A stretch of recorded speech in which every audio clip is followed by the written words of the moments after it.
The pandemic's devastating impact on learning is coming to light. The nation's report card painting a grim picture of historic learning loss and decades of academic progress erased.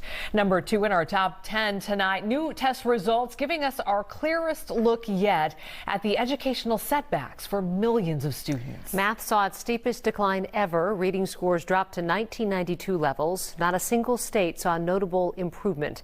In Minnesota, reading and math went down across the board compared to 2019.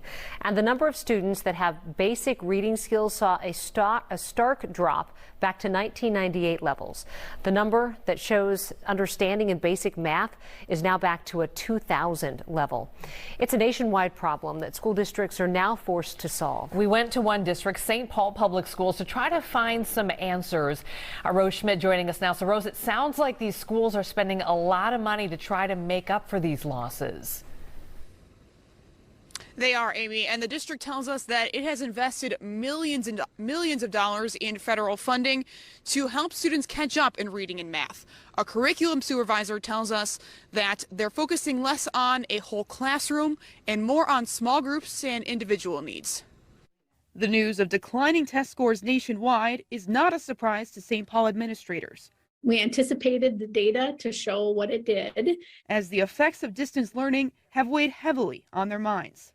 I mean, we're talking about children's futures. Sue Braithwaite supervises the elementary school curriculum.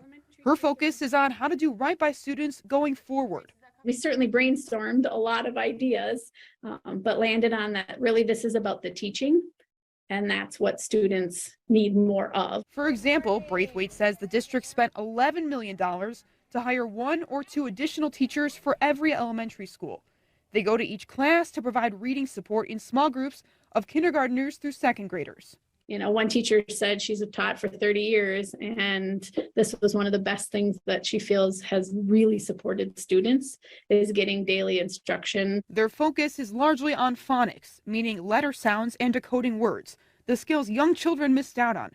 And for the older children, the district has bought materials that focus on understanding the way children learn how to read. Particularly our 3rd grade students missed some of those foundational lessons when they were in kindergarten and 1st grade. She also says not every child lost ground while they were learning at home, and that many actually gained technological skills.